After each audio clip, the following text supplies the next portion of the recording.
నమస్తే, దిస్ అనుష కుమల్. ఇవాళ మన guest counselling psychologist, life coach Rajitha Mynampally గారు ఉన్నారు. వారితో మాట్లాడదాం. నమస్తే మేడం. నమస్తే అనుష. మేడం, యూజువల్గా భార్యాభర్తల మధ్య గొడవ జరిగినప్పుడు అసలు ఎవరు సారీ చెప్పాలనేది ఒక టాపిక్ అయితే, కొందరేమో అసలు మావాడు సారీయే చెప్పదు, నేనే చెప్పాలా, ఇప్పుడు నేను ఎందుకు చెప్పాలి, ఇలాంటి రెండు రకాల స్టేట్మెంట్లు ఉంటాయి. సో దీన్ని ఎట్లా చూద్దాం? అందరు ఇప్పుడు ఇలా వెయిట్ చేస్తుంటారు, రజిత మైనంపల్లి గారు ఏం చెప్తారు అని. సో సారీ అనేది ఎవరు చెప్పాలి అనే దానికంటే వైఫ్ హస్బెండ్ అనేది ఇట్స్ అబ్సల్యూట్లీ రాంగ్ క్వశ్చన్. ఎవరైతే ఇంటెన్షనల్లీ ఆర్ అన్ఇంటెన్షనల్లీ ఎదుటి మనిషి భావాలను కానీ హర్ట్ చేసినట్టయితే ఖచ్చితంగా వాళ్ళు అపాలజైజ్ చేయాలి. It's not wife and or husband.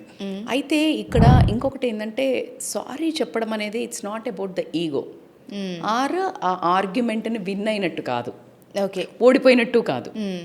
It's about నీ రిలేషన్షిప్ని ఎక్కడికి తీసుకెళ్ళాలనుకున్నావు అనే ఒక సమయస్ఫూర్తి కానీ ఆలోచన విధానం కానీ ఉన్నట్టయితే, ఇద్దరూ సమపాలనలో ఈక్వల్గా అక్కడ భాగస్థులైతే కనుక గొడవకి ఒక అడుగు ముందు అంజ వేసి చెప్పేవాళ్ళు ఎవరు అంటే, ఆ బాధ్యతను ముందుకు ఆ బంధాన్ని చాలా గర్వంగా ముందుకు తీసుకెళ్దాము అనుకునే వాళ్ళే కనుక సారీ చెప్తారు.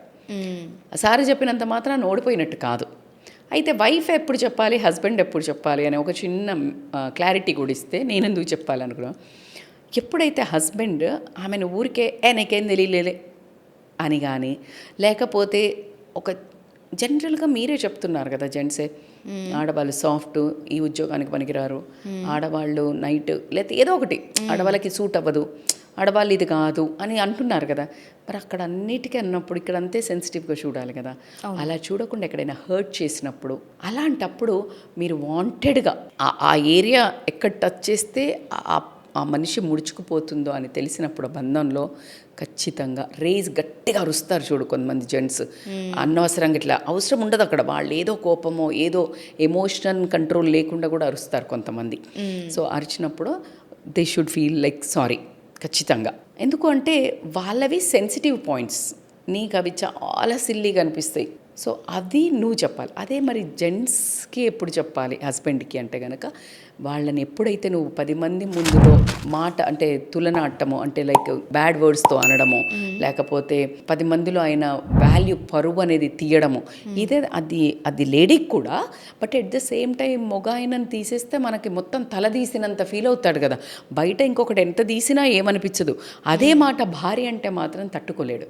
సో కాబట్టికే నువ్వు పబ్లిక్లో నీ హస్బెండ్ని ఎప్పుడైతే నోరు చెదిరి మాట్లాడతావో, అలాంటివి ఆయన ఈగో హర్ట్ అయ్యేవి, లేకపోతే అన్నీ చేశాక నీకేం చేత కాదనో ఒకలాంటి ఒకాబులరీ యూజ్ చేసినట్టయితే కనుక ఖచ్చితంగా నువ్వు సారీ చెప్పాల్సిందే. ఎందుకనంటే అది వాళ్లకు నువ్వు సారీ దాంతో కూడా హీల్ కాని బాధ.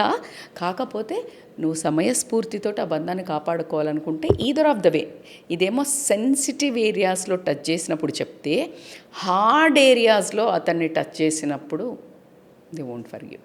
సో కాబట్టి it's better to say sorry. అన్నిటికంటే ముఖ్యం, సారీ చెప్పిన వాళ్ళే లూజర్స్ అయితే కాదు, they are the winners who take, అంటే ఎవరైతే రిలేషన్షిప్ని ముందుకు తీసుకెళ్ళడానికి ప్రయత్నించే ఒక విన్నర్. సో కాబట్టి ఖచ్చితంగా గర్వంగా ఏదో తల వంచుకొని చెప్పేది సారీ కాదు. సారీ చెప్పాలంటే ధైర్యం కావాలి, చాలా ఒక పెద్ద హోదా కావాలి, కరెక్ట్, చాలా ఒక పెద్ద మ్యాగ్నానమిటీ కావాలి. సారీ అనే పదం it's not for a losers, it's for a winners. Correct. So don't worry. So mistake చేసినా ఒప్పుకొని చెప్పడం అనేది అత్యంత అద్భుతమైన క్వాలిటీ.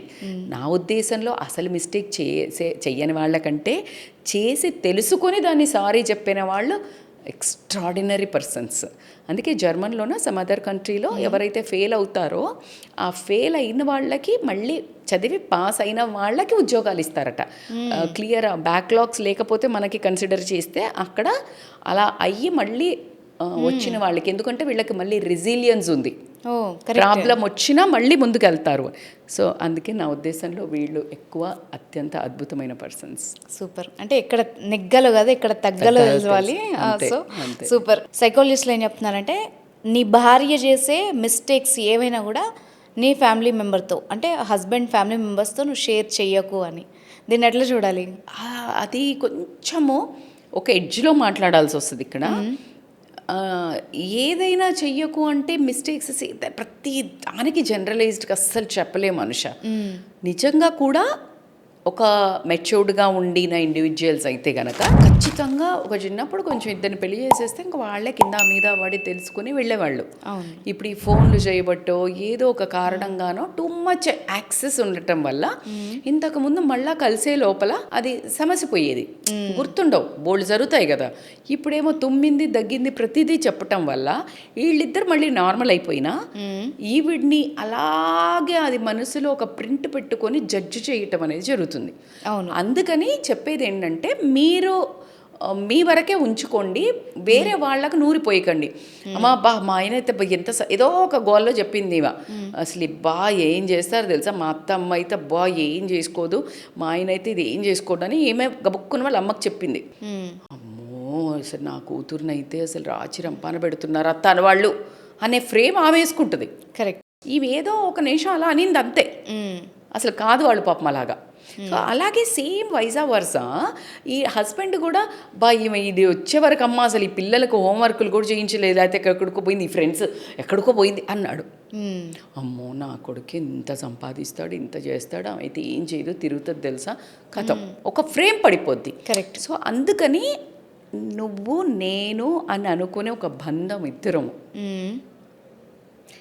ఇద్దరు శివుడు పార్వతి వెళ్ళి కంప్లైంట్స్ వాళ్ళిద్దరి మీద చెప్పుకోలా, ఏదో దాని మీద చెప్పుకున్నారు కానీ నా వైఫ్ను కాపాడో నా భార్యను కాపాడో అని వెళ్ళారు బయటకి. కానీ ఏది వేరే వాళ్ళ హెల్ప్ కోసము మేమిద్దరం తగులు కాడుకున్నాం, మా ఇద్దరికి న్యాయం చెప్పండి అని తీసుకురాలా ఎవరిని మధ్యలో. ఎక్కడి నుంచి చూసినా ఒకరి కోసం ఒకరు కొట్లాడుకోవాలి కానీ ఒకరితో ఒకరు ఎప్పుడు పోట్లాడకూడదు. సూపర్. అది ఎప్పుడైతే బయట ఇన్ఫర్మేషన్ పోయింది అంటే ఏ ఒక్కరూ మధ్యలోకి రారు. ఈ తల్లిదండ్రులు అవనివ్వండి, ఆ తల్లిదండ్రులు అవనివ్వండి. కరెక్ట్. ఆ ఒక మెచ్యూరిటీ, ఎమోషనల్ మెచ్యూరిటీ భార్యాభర్తలకి రావాలి. అయితే మరి ఎప్పుడు ఒక లైన్ ఉంటుంది, అది దాటినప్పుడు మాత్రం ఖచ్చితంగా చెప్పాలి. అది ఎవరికి? ఫర్ ఎగ్జాంపుల్ ఈ మధ్య మనం చూసాం, చస్తా అని బెదిరిస్తుంటారు. అది ఒక పీక్స్ దాటినప్పుడు ఖచ్చితంగా అప్రోచ్ అవ్వడాన్ని అనేది ఇలాంటి ఇంపార్టెంట్. ఇలాంటివి కొంచెం డేంజరస్ యాక్ట్స్ ముందు చెప్పాల్సింది కదా. అమ్మాయికి అబ్బాయికో ఎమోషనల్ ట్రామా ఉంది, హ్యాండిల్ అవ్వట్లా. మరి మేడం సైకాలజిస్టులు ఎట్లా చెప్తారు మేడం అంటే, నేను ఒక సైకాలజిస్ట్గా, కౌన్సిలింగ్ సైకాలజిస్ట్గా నేను చెప్తాను, ప్రతి దానికి ఒక ప్రాస్ అండ్ కాన్స్ ఉంటాయి. నేను చెప్పొద్దన్నాము అంటే రేపొద్దున అమ్మాయో అబ్బాయో అలా మాట్లాడుతున్నారు, మనం ఇగ్నోర్ చేయలేం కదా. ఫస్ట్ మీరే అప్రోచ్ అవ్వాలి ఎక్కడికో హెల్ప్కి. బాగా ఎమోషనల్ కంట్రోల్ లేదు బిహేవియర్లో, టెర్రిబుల్ వైబ్రెంట్ ఉన్నారు, ఇసిరీడాలు, కొట్టేయడాలు, అరవేయడాలు ఇలాంటి అమ్మాయో అబ్బాయో ఉన్నారు, ఖచ్చితంగా you need to take them to the some therapies or counsellings. Help చేయకపోతే you should take that their parents అనేది family members, not to the second extended families. Correct. Own parents always. మళ్ళీ అనగానే ఎవరైనా అందరు తల్లిదండ్రులు ఉండరు అనేది నేను ఈ మధ్య వినడం జరుగుతుంది. అది చాలా బాధగా నేను ఆ వాయిస్ నాకు కష్టం అవుతుంది. తల్లిదండ్రులు మన పిల్లల బాగు కూడా కోరుకోకుండా వాళ్ళని కూడా బయటేస్తారని వినడము, లేకపోతే ఇబ్బంది పెడుతున్నారు అనేది వినడం అయితే చూస్తూనే ఉన్నాము. సో కాబట్టికే మోస్ట్ ఆఫ్ ద పేరెంట్స్ పిల్లల ఒక బాగా కోరుకుంటారు కాబట్టికే చెయ్యండి. ఎక్స్టెండెడ్ ఫ్యామిలీస్కి మాత్రం నో. మీ సంసారం గుట్టు మీ మధ్యలోనే ఉండాలి. మీరిద్దరు ముందుకెళ్ళడానికి, నేను ఒకరి కోసం ఒకరు ముందుకెళ్ళడానికి తీసుకోవాలి హెల్ప్, కానీ ఒకరికి ఆపోజిట్ కంప్లైంట్ చేయడానికి వెళ్ళిండ్రంటే ఖచ్చితంగా దాని దూరం పెరగడమే కానీ తరగడం అయితే ఉండదు. Perfectly said. Thank you so much ma'am. Thank you అమ్మా.